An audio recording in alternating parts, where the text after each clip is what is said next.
The emotional eating component, having worked with women for almost 20 years now, I will say that when I started as a very novice trainer and was getting people and thought I was helping them lose weight and all these great and amazing things, what I realized over the course of 20 years was that it didn't matter what meal plan I gave them or program I gave them.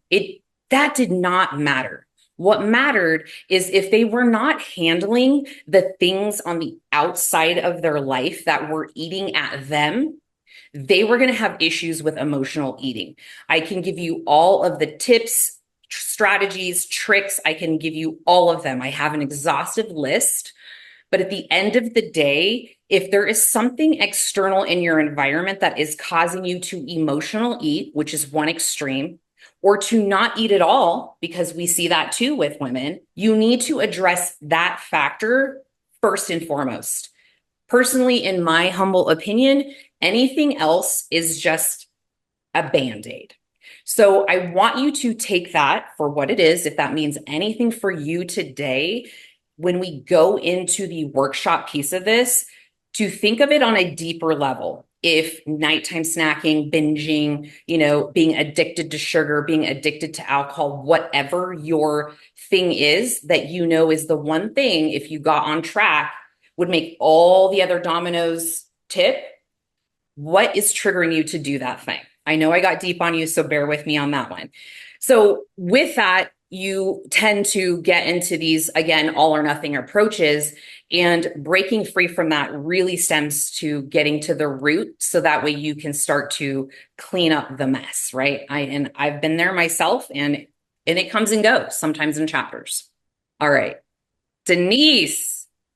Yes. Okay. So tell me, you guys, who has ever felt guilty for eating a bad food? What was that bad food that you like avoided, or was it just the whole, or types of foods? Maybe it was like just desserts or all chocolate, or for me, it was pretzels. I mean, legit pretzels was like I could not control myself around pretzels, so the pretzels were bad for me. I just had to stay away from those. But what happens is when you have rigid meal planning where you tell yourself, I'm not allowed to eat certain foods, that's when you fixate on foods that are not supporting your goal. So I always like to tell my clients there is no bad food. There's foods we eat more of and foods we eat less of. Peanut butter pretzels, it's yes, oh my God. I remember the time where I had to keep peanut butter out of my house because I couldn't control myself around it. And it was like a bad food, right? But like I said, there are no bad foods. And so having that rigid, that mindset around how you have to have a very restricted and rigid meal plan is definitely an all or nothing mentality. And let me tell you, you don't have to have it. And I can even say as a competitor, even as a competitor, you can still have some flexibility in your diet and still reach your goal. Yes, it's a little bit less flexible than if you're just training, to lose a few pounds or so, but you don't have to have that bro meal mentality to reach your goals, not even in competition, much less in a lifestyle atmosphere. So short-term focus, what does this mean? Give me a fat burner pill. Give me a grape juice detox. Give me the cayenne. I mean, I don't know, I'm probably aging myself here, but the cayenne pepper, what was that? The cayenne drink that people were doing? Because I want to lose like 20 pounds in, 2 days or something. Obviously I'm exaggerating, but it was like 10 days, but not two. People wanted to lose 20 pounds.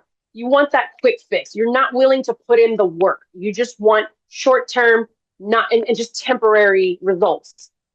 Cayenne and lemon, that's it. Yes. So having that, it's not to say you can't do it because there are products out there that will get you those results, but they're just that, they're temporary.